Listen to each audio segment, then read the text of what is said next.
President Trump is meeting with his national security team regarding the escalating situation in the Middle East.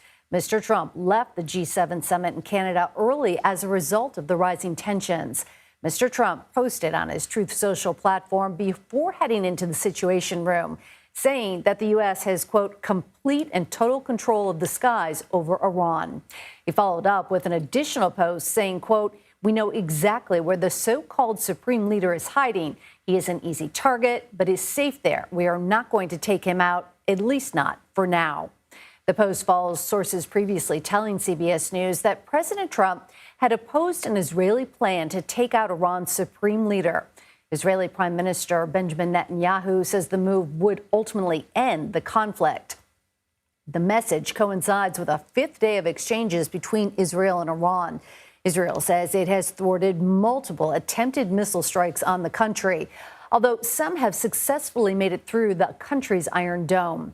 This as Israel is pressing forward with its own strikes aimed at taking out Iran's top military brass and its nuclear sites across the country. President Trump discussed the U.S. potentially providing Israel additional air while returning to the U.S. from the G7 summit. We know pretty well.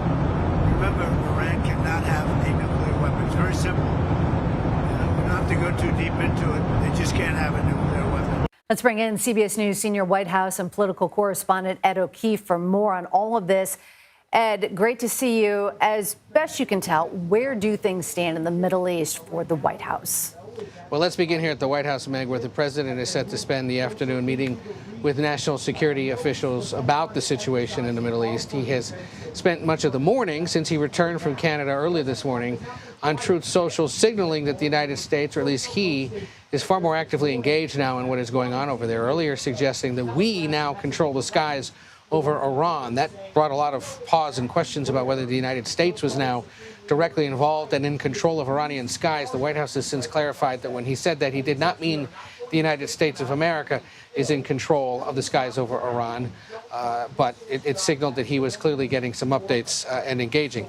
Right after that, he then posted something on Truth Social suggesting that he knows, or the United States is aware of, where Iran's supreme leader is, but for now they're not going to kill him. And he reiterated a threat that he's been making since last week, that should Iran touch or attack American civilians or soldiers, service members in the Middle East, the United States would respond forcefully with military might. But this statement especially, we know exactly where the supreme leader is, he's an easy target, was one that drew some interesting reaction and a sign again that he is actively engaging in this during the day today.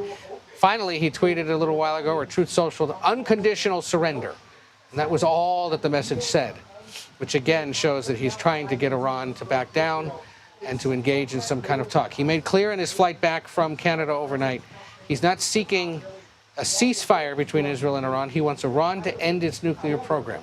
And he said he wants a real end to their nuclear problem and would be working on that during the day today. So we will see what more we learn about who he's meeting with, what they're discussing, what the potential diplomatic solutions or military options would be. But it is clear that, as we overheard this morning as a staff call was beginning around here, it's all about Iran today. Ed, how is the White House looking to maintain the potential political fallout if the U.S. actively engages in the Israel-Iran war? And you're talking domestic political fallout, which is we've seen this now in the last day or so bubble up, where there are supporters of the president, conservative leaders, MAGA aficionados essentially saying to him, don't do this. Do not get involved in another foreign war, as other Republican and Democratic presidents have before, but especially Republican presidents. It was 10 years ago this week, Meg Oliver, that Donald Trump became a candidate for president and began talking about his concerns with U.S. engagement in foreign wars. And this morning, the vice president, J.D. Vance, on his personal or political Twitter account, essentially defended the president to potential MAGA or Republican-based voter detractors, saying, look, he's been remarkably consistent on this. The U.S. shouldn't engage in this. He's also said, since he began running 10 years ago this week, that Iran shouldn't have a nuclear weapon. And he says he may decide he needs to take further action to end Iranian enrichment. That decision ultimately belongs to the president. And, of course, people are right to be worried about foreign entanglement after the last 25 years of, as he put it, idiotic foreign policy. So it's a sign the White House understands that should there be deeper engagement with Iran, they may have some political issues here at home most especially with their base. Meg. All right, Ed O'Keefe following all of it for us. Thank you. And joining us now from Erbil is CBS News foreign correspondent Holly Williams. Holly, how much do we know about what life is like inside Iran right now? Hey there, Meg. Well, we know that Iran is reporting more than 200 people killed. We know that Israel has targeted and killed nuclear scientists and top military officers in Iran. And we know that Israel is also hitting Iranian military facilities and nuclear sites. There are also reports that many people in Iran are fleeing their homes, and in particular the capital, Tehran, for their own safety. That said, as international journalists, we cannot get into Iran right now to report on this conflict from the ground, and that is incredibly frustrating. However, where we are here in northern Iraq, we're very close to the border with Iran, and we've been doing trips up to that border, seeing Iranians coming over that frontier, some of them saying that they are fleeing the Israeli airstrikes. Now, most of those Iranians won't speak to us on camera. They say they're frightened of retribution or punishment from the Iranian government when they go home. But what they say off camera is absolutely fascinating. They've been telling us that they are frightened. They've never seen anything like this before, and they say that many Iranians are stockpiling food and fuel. Some of those Iranians have told us that they believe that the Iranian regime itself is frightened, and one man even told us that he thinks this could bring down the Iranian regime. Now, that is extremely interesting because when Israel first launched its attack, Israel's Prime Minister Benjamin Netanyahu essentially called on ordinary Iranians to rise up against their own government. And it is true that many Iranians hate the regime. When there have been mass protests, they have been met with deadly force.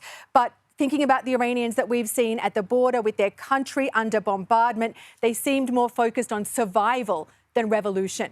Survival mode indeed. Holly, can Israel achieve its goals without support from America? Well, Meg, you know, Israel's already getting US help of a sort. US officials say that the US has been helping to shoot down Iranian missiles, including with air defense systems. Iran has accused the US of being complicit in Israel's attack and has threatened to target American military bases. And for context, there are a number of them here in the Middle East, as well as around 40,000 US troops. But what's been fascinating to watch is the apparent ease with which the Israelis have been operating in Iran, operating in Iranian airspace with those targeted killings of scientists and military officials, as well as taking out Iranian air defense systems. That said, and given that the justification for this war on Israel's part was stopping Iran's nuclear program, we should point out that many experts say that Israel's airstrikes will have been in vain unless they can take out the Fordow nuclear site. All right. Holly Williams, thank you so much. For more on this, we want to bring in CBS News national security contributor Samantha Vinegrad. Sam, thanks for being with us. What is the focus of today's Situation Room meeting? Meg, good to be with you. Having been in these Situation Room discussions before, I can tell you that they typically kick off with an intelligence assessment. In this environment, the intelligence assessment would look at really two things. One is the status of Iran's nuclear program after the strikes that have been ongoing for several days. And the second intelligence assessment would relate to what the Iranian regime is thinking. Have they decided to really actively engage in nuclear negotiations, or are they preparing to fight this out until there is more of a military option for them to pursue? That intelligence assessment would come first. From there, most likely, the president would discuss with his team the safety and security of American personnel in the region and whether to offer any options for American citizens in Israel, for example, to leave with U.S. government support. And then, finally, the president will likely spend a significant amount of time looking at military options to strike Iran. As Holly just mentioned, the prime target under consideration is a site called Fordow. Fordow has a nuclear facility about 300 feet underground where there are concerns that there is a secret nuclear breakout program, a move by nuclear scientists to try to break out to a nuclear weapon. So the president will likely spend the bulk of his meeting looking at military options to take out the Fordow nuclear facility. So with all of that said, Sam, you're watching the situation escalate and more time passes by. What is the best play at this point for the U.S.? The best play in the first instance in the short term is try to protect American citizens. I am concerned, Meg, that there haven't been additional steps taken to facilitate the departure of American citizens in Israel. So the best play at this stage would be to present American citizens with detailed options for the U.S. government to support their departure from Israel. We've done this before. When I was in government, we did this post-October 7th. That's piece one. Piece two is to rely on the intelligence.